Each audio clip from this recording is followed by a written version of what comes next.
Bueno, gracias por haber concurrido. Espero hacer una exposición más o menos corta y después dar lugar a un debate, al intercambio de opiniones, a las preguntas, que muchas veces es lo que enriquece más este tipo de charlas.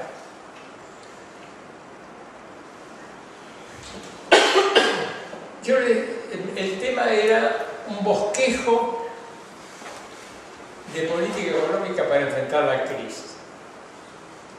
Creo que hemos hablado mucho en este ámbito, ustedes mismos me habrán escuchado a mí, a Guillermo Moreno, dar exposiciones, sobre si un plan económico de contingencia. Es un plan económico que se daría ante la falencia del gobierno.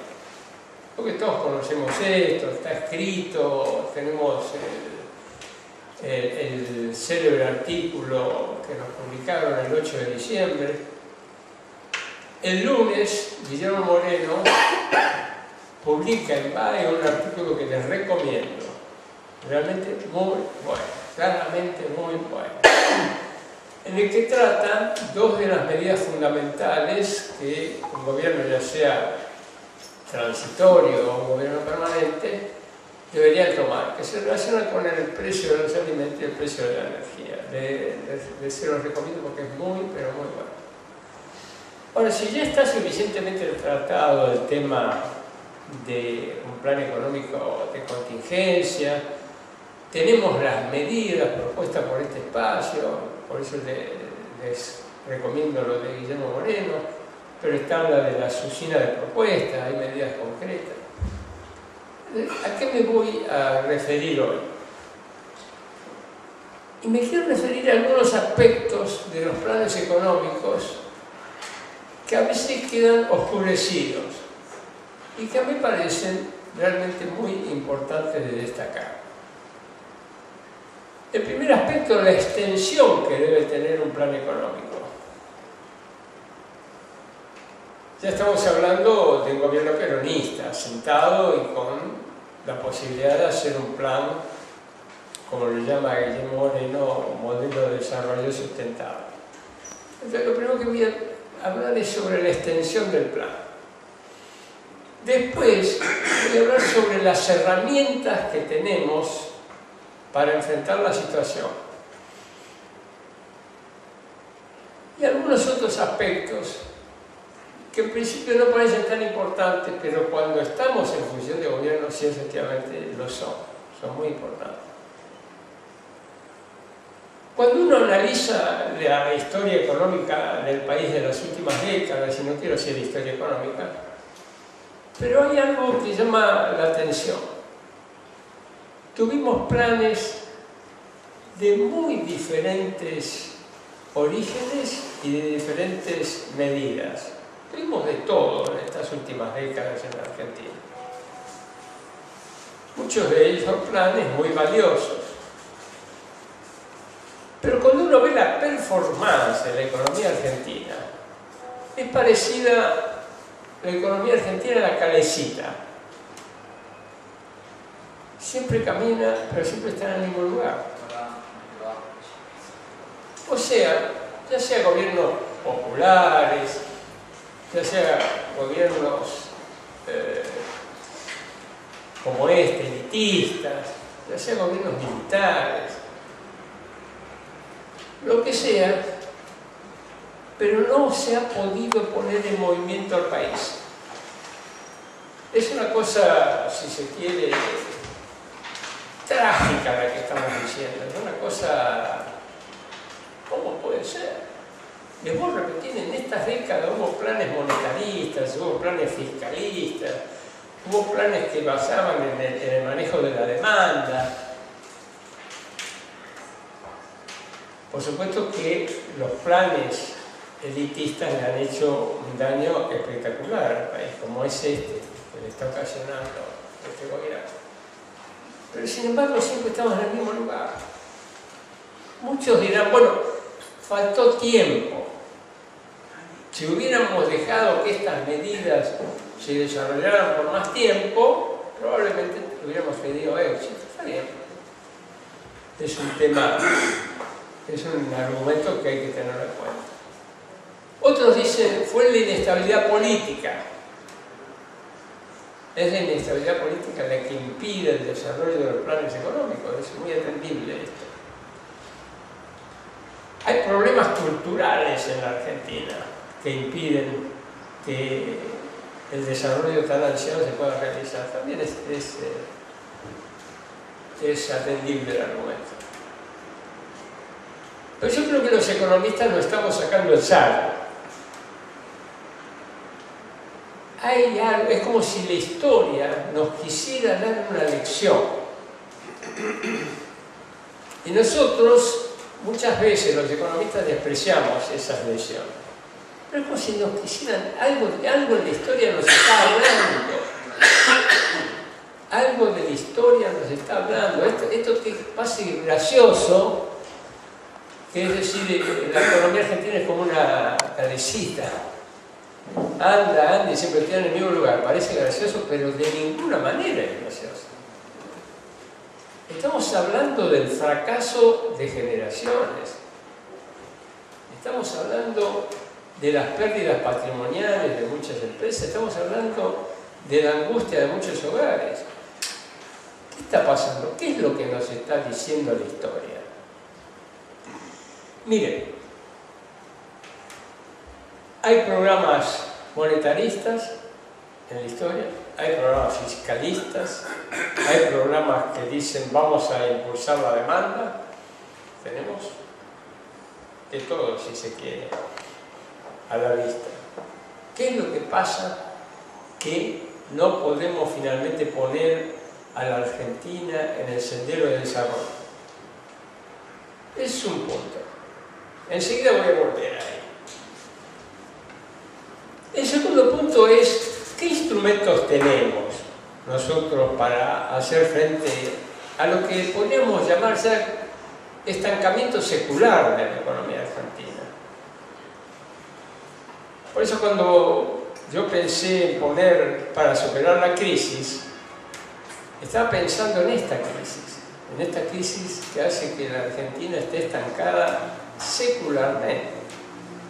Bueno, ¿qué herramientas tenemos para enfrentar esta crisis? ¿Cuáles son las posibilidades de la herramienta, de estas herramientas, y cuáles son sus limitaciones? Para esto tenemos que ver dos modelos. El neoliberalismo tiene un correlato en la economía en lo que se llama ortodoxia económica. Y los movimientos populares, como el nuestro, el peronismo, tiene un correlato que se llama la heterodoxia económica. El neoliberalismo tiene entonces el correlato de la ortodoxia y los movimientos populares del peronismo tienen un correlato en lo que llamamos la heterodoxia. ¿Qué es la ortodoxia económica? Miren, es muy fácil, tiene pocas medidas la ortodoxia económica. La ortodoxia económica se basa en dejar todos los mercados en libertad plena y en dar una regla de oro para el Banco Central y para el sector público. La regla de oro sería como esta, ¿no? Déficit fiscal cero, emisión monetaria cero. Esa sería la regla de oro. La ortodoxia no habla de objetivos, habla de medidas. Cosa interesante. La ortodoxia no dice, mire, bueno, para desarrollar el país hace falta, no. La ortodoxia dice, basta con hacer esto para que todo se arregle espontáneamente. De ahí viene todo el daño que ha ocasionado la ortodoxia y el neoliberalismo al país. Un daño que todavía nos estamos reponiendo del daño de la década de 90 y ahora tenemos que es todavía muchísimo más profundo el daño que lo que cualquiera hubiera creído. ¿Y qué es la heterodoxia? La heterodoxia parte de la base de decir que existen suficientes instrumentos económicos para realizar la voluntad política. O sea, la heterodoxia económica de alguna manera recrea el concepto de voluntad, el concepto de objetivos políticos. La economía está al servicio de la política. La política fija los objetivos y la economía se adapta a esos objetivos. ¿Hay una regla de oro en la heterodoxia? No, no hay ninguna regla de oro en la heterodoxia. Tenemos medidas. La heterodoxia puede pasar desde decir, la heterodoxia puede pasar desde decir, mire, vamos a nacionalizar el sistema bancario. Muchos se pueden alarmar o no, pero puede pasar por ahí, si es necesario, se nacionaliza el sistema bancario. O puede pasar por la nacionalización del comercio exterior, o puede pasar por la nacionalización de los servicios públicos, puede pasar por el control del Banco Central. O sea, tiene abierta la heterodoxia toda la amplitud de medidas y el arsenal de medidas que le provoca la economía. ¿Para qué? Para conjugar los objetivos políticos. Nosotros adquirimos obviamente a la heterodoxia y tenemos la mente abierta para tomar las medidas que sean necesarias tomar. ¿Cuáles son los peligros? O sea que la amplitud de instrumentos, cuando uno dice yo soy heterodoxo, es impresionante. Los tenemos ahí, hay que saber usar. ¿Cuál es el peligro de la heterodoxia? Es enamorarse de los instrumentos. Y le ha pasado a los gobiernos peronistas, tengamos cuidado con esto. Enamorarse de los instrumentos, aun cuando los instrumentos ya dejan de tener los efectos deseados. Y le vuelvo a repetir, enamorarse de los instrumentos, aun cuando los instrumentos dejan de tener los efectos deseados. Porque la esencia de la heterodoxia tiene que ver con los objetivos. El enamoramiento es hacia los objetivos, no hacia los instrumentos. ¿Es necesario nacionalizar la banca para decir que somos peronistas? No, no es necesario. Pero a veces es necesario nacionalizar la banca para llegar a los objetivos que queremos llegar. Sí. ¿Es necesario nacionalizar el comercio exterior con per se para definir nuestra esencia? No, para nada. Pero a veces es necesario hacerlo. Pero el pecado está cuando uno se enamora del instrumento, aun cuando el instrumento, les vuelvo a repetir, deja de tener el efecto deseado. Entonces, tenemos por un lado la situación de estancamiento secular, tenemos por un lado la necesidad de diferenciar entre heterodoxia y ortodoxia. ¿Qué podemos decir del estancamiento secular? Miren, parece que la historia nos está diciendo que la economía argentina tiene más que un problema. A ver, yo les digo una de mis más íntimas convicciones, que esto no se puede demostrar. El próximo gobierno peronista no va a poder cumplir los objetivos que tiene que cumplir con este Banco Central.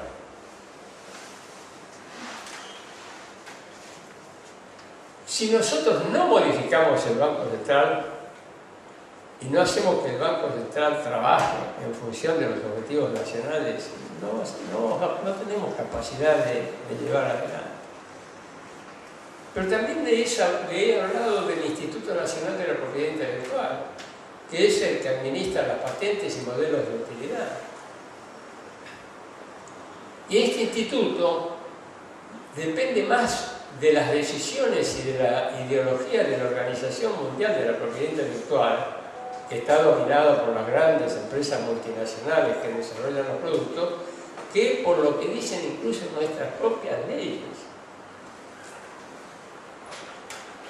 Miren, así como hay una restricción externa que todos conocemos, que se da porque cuando uno avanza en el camino de la reactivación, las importaciones crecen más que las exportaciones, por lo tanto surge un déficit de comercio exterior y eso frena el desarrollo. Hay una restricción que yo la llamaría restricción institucional. Quiere decir que a medida que vayamos avanzando en el camino de la reactivación, a medida del crecimiento, si no tenemos reformadas las instituciones, en lo que se requiere ese camino de reactivación y crecimiento, no vamos a poder seguir avanzando.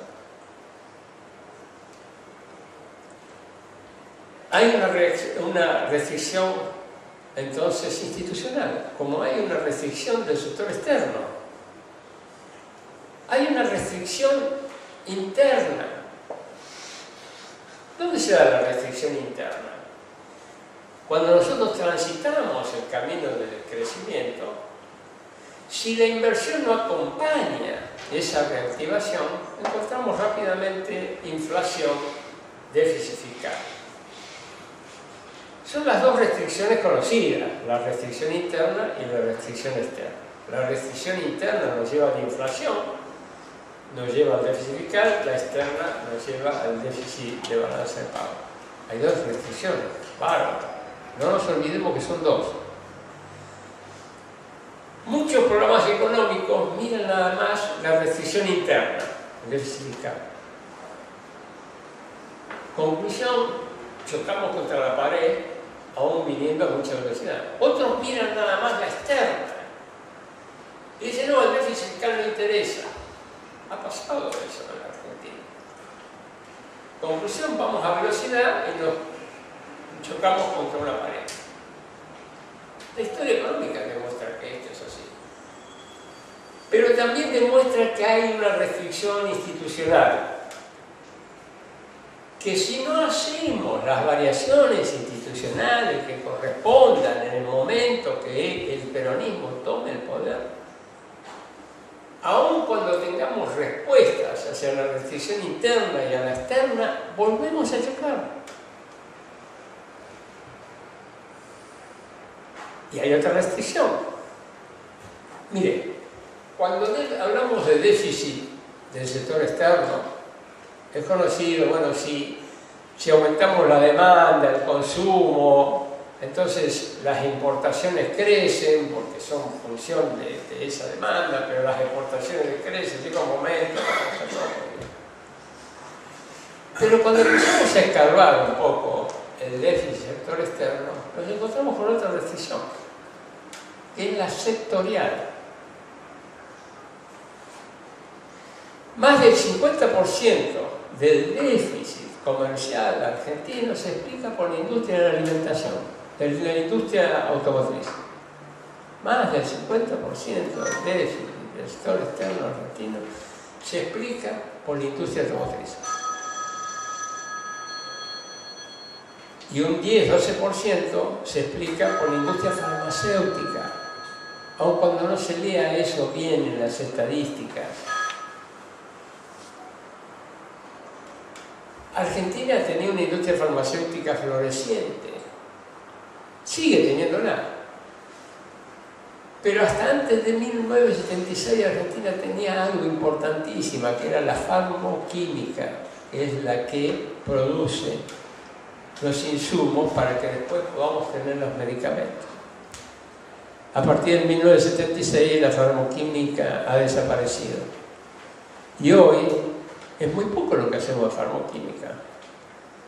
Pero tenemos una industria muy desarrollada y tenemos muy buenas ventas, pero las materias primas son importadas, porque no hemos desarrollado la farmoquímica en la Argentina, la hemos matado a la farmoquímica. Y podemos dar ejemplos entonces de otras restricciones comerciales. Entonces yo digo, bueno, hago una macroeconomía excelente, enfrento macroeconómicamente la restricción externa, pero ¿saben qué pasa? Si no miramos la industria automotriz, si no miramos las situaciones sectoriales, se agotan. Entonces, fíjense qué interesante. ¿Tenemos restricción externa? Tenemos restricción externa. ¿Quién lo puede negar? ¿Tenemos restricción interna? Sí, aunque algunos lo nieguen. Pero hay una restricción institucional y hay restricciones sectoriales. Entonces nos vamos acercando a la primera respuesta. ¿Qué extensión debe tener un plan económico en la Argentina? Yo les diría, tiene que ser un plan global que ataque simultáneamente todas las restricciones. Porque si no tenemos un ataque simultáneo a todas las restricciones, entonces la posibilidad de andar un camino de reactivación y de crecimiento se agota.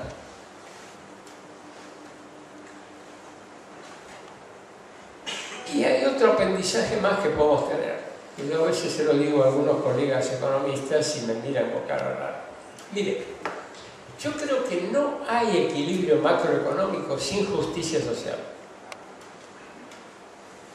Nosotros defendemos la justicia social, es parte constitutiva de nuestra doctrina, y la seguiremos defendiendo. Pero cuando uno dice, mire muchachos, a ustedes les gusta el equilibrio macroeconómico, a nosotros también nos gusta atacar las dos restricciones básicas del sector externo y del sector interno. Pero si no tenemos justicia social, no hay equilibrio macroeconómico. Si vamos quejando el plan. El plan de un gobierno peronista que enfrente entonces un periodo de gobierno tiene que ser un ataque simultáneo a todas las restricciones y al mismo tiempo que asegure la justicia social. Tiene que ser un plan que apunte al mismo tiempo a la reactivación que al crecimiento. No se puede separar y decir, bueno, a ver, primera etapa, vamos a la reactivación. Segunda etapa, vamos a ir al desarrollo sustentable. No hay tal cosa. Si no acertamos a tener un plan que tenga en cuenta los objetivos conjuntos que significa la reactivación, el crecimiento, la justicia social, en el mismo momento de su concepción, nuestras chances de perdurar van a ser pocas.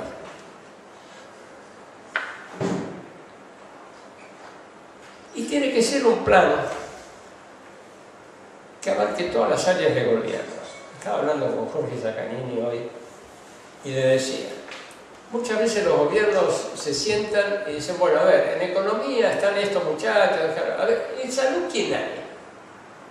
Fulano de tal, ¿y qué sabes vos de este tipo? No, es un peronito, es esto, y tiene muy buena fama. Aparece un ñato en salud, aparece otro en educación, aparece otro como ciencia y tecnología que no tiene nada que ver.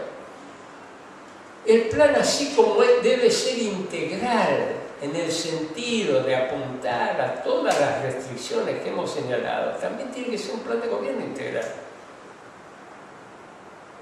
que abarque las áreas de salud, educación, tecnología, comercio exterior, relaciones internacionales, todos en conjunto.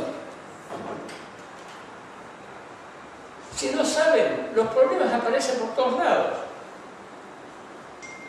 Resulta que podemos hacer un lindo plan económico, pero si no tenemos en cuenta el problema que puede aparecer en PAMI, o el problema de los medicamentos, el problema que puede ser de las nuevas tecnologías en la salud, resulta que tenemos un problema grave y después decimos, uy, mira qué sorpresa, ¿dónde sacamos la plata para esto? Es un despelote. O si nos encontramos con el envejecimiento de la población, el tema jubilatorio. El plan no puede ser llevado a cabo por una persona, por más que esa persona diga que es providencial. No existe. El plan tiene que ser llevado a cabo por un conjunto, donde por supuesto va a haber autoridad, pero tiene que ser un conjunto el que lleva adelante el plan, que no solo tiene que ver con la parte económica, tiene que ver con las otras áreas. Es difícil, tiene muchísimas cosas que ver y tiene muchísimas cosas que ver. Pero es la solución. La historia nos lo está reclamando. Vuelvo a aquello que dije al principio. Miremos la historia desapasionadamente. No vamos a hacer ahora una clase que tal. Muchos pueden justificar lo que pasó en tal época o en tal otra. Pero cuando decimos cuál es la performance, vamos a ver que es cero. Y estamos todos involucrados ahí. Yo entiendo que un plan que sea global, que ataque a todos los problemas al mismo tiempo, que involucre todas las áreas de gobierno, que tenga en cuenta todas las restricciones, las institucionales, las sectoriales, la restricción externa, la restricción interna, que use todos los elementos disponibles para la política económica sin enamorarse de ninguno. ¿Qué quiere decir sin enamorarse de ninguno? Que si es necesario cambiarlo, se lo cambia. Y si es necesario en un instrumento que parezca que en vez de avanzar estamos retrocediendo, no estamos avanzando ni retrocediendo porque utilicemos tal o cual instrumento. El criterio de avanzar es si estamos cumpliendo el objetivo o no lo estamos cumpliendo. Por lo tanto, si yo tengo un instrumento que no me sirve, lo cambio. Y eso no puede ser diciendo, mirá, se volvió liberal porque liberó, por ejemplo, el mercado de las zapatillas, yo qué sé, cualquiera de esas cosas. Si eso sirve para los objetivos, vale. Pero de nuevo, si nos enamoramos de los instrumentos, perdemos toda la potencialidad que nos puede dar los enfoques heterodoxos de la economía. Y por último, hablando de las cuestiones institucionales, yo sé que este es un tema muy difícil de tratar, porque no es un tema que uno lo pueda solucionar en un abrir y cerrar de ojos. Está la Constitución Nacional. Miren, la Constitución Nacional tiene una aberración espectacular, esta que tenemos, que es que puso por encima de las leyes nacionales los tratados internacionales. Esta locura es imposible. A ver, muchísimos juicios se hicieron y todavía se siguen haciendo en Argentina, porque hay jueces que aplican directamente los tratados de la Organización Mundial del Comercio. Porque cuando apareció esta cláusula se dijo que era para convalidar lo de los derechos humanos, etc., pero no se aclaró que era eso. Entonces, cualquier tratado internacional, aquellos incluso que rigen, les voy a repetir, el comercio, se sobrepone a las leyes nacionales. Es necesario también, cuando decimos las reformas institucionales, pensar una reforma constitucional. Habrá otros aspectos de la Constitución que deben ser reformados, pero básicamente esta. Otro punto, y con esto voy terminando. Las relaciones entre el Estado Nacional y las provincias se guían por acuerdos fiscales entre la Nación y la provincia. Esos acuerdos fiscales empezaron en 1990, siguieron en el gobierno de Kirchner y ahora volvieron. Esos acuerdos fiscales son la más extraordinaria manifestación del neoliberalismo en la Argentina. Si nosotros no nos sacamos de encima esos acuerdos fiscales, de responsabilidad fiscal, y pensamos las relaciones entre el Estado Nacional y la provincia desde otra óptica, estamos en un problema. Estamos en un problema. Lo último, el Banco Central. No puede ser que en la Argentina el Banco Central se maneje por una tecnocracia cuya ideología emana del Fondo Monetario Internacional. Porque no hace falta que esté el Fondo Monetario presente, no hace falta que esté el Fondo Monetario prestando o no prestando. Ahí hay una ideología imperante. Sistemáticamente, la tecnocracia que maneja el Banco Central de Argentina responde a esa ideología. Son los sabios del monetarismo los que manejan el Banco Central. Todavía hay gente del SEMA, ahora hay mucha más gente del SEMA. El SEMA es un poco la cuna del neoliberalismo argentino.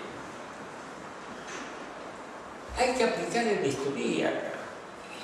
Cuando decimos con Guillermo Moreno, muchachos, lo peor que nos puede pasar es la tibieza, porque como ustedes ven, si queremos tener éxito, y el éxito no se agote en 2 o 3 años, sino que perdure y nos lleva a donde queremos llevar, el conjunto de medidas conocemos, se conocen, pero son difíciles. Si ustedes leen con atención el artículo de Guillermo Moreno el lunes, se van a dar cuenta. Ahí le está apuntando a las 1000 familias, a lo que le está apuntando al sector energético. Ajá, miren qué linda cosa es, pero no, uno no puede vacilar ahí. Y con el Banco Central no puede vacilar tampoco. La medida más revolucionaria va a ser cambiar el directorio del Banco Central. Hay que poner allí un delegado por la CGT, un delegado por los productores nacionales y delegados por las provincias.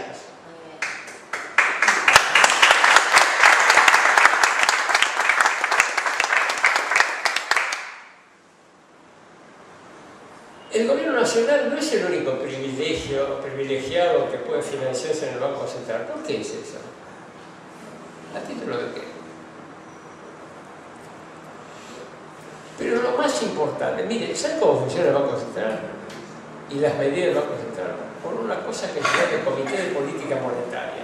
Son 3 tipos que no conoce nadie, o 4, que hicieron unos cursos, vayan a saber dónde, que se reúnen y deciden la vida y el patrimonio de los argentinos. Ustedes dirán, en otros países, no es así. Estados Unidos tiene un sistema muy complejo de toma de decisiones. No es un treniato que hicieron 4 cursos y tiene un doctorado el que toma las decisiones. Estados Unidos es un sistema muy complejo. No es solo una banca de Reserva Federal. Hay otras por los estados y discuten los intereses concretos antes de tomar las medidas. Ni qué decir el Banco de Brasil. Así que bueno, este era el aporte que yo les quería hacer hoy.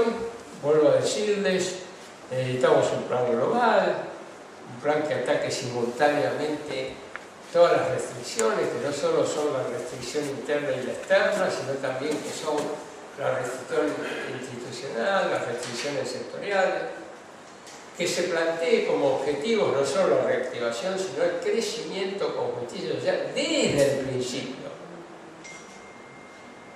Y que tenga en cuenta que tenemos muchos instrumentos, pero que esos instrumentos hay que valorarlos por su eficiencia y que lo que tenemos que estar nosotros enamorados son de los objetivos y no lo que no nos define a nosotros son los instrumentos.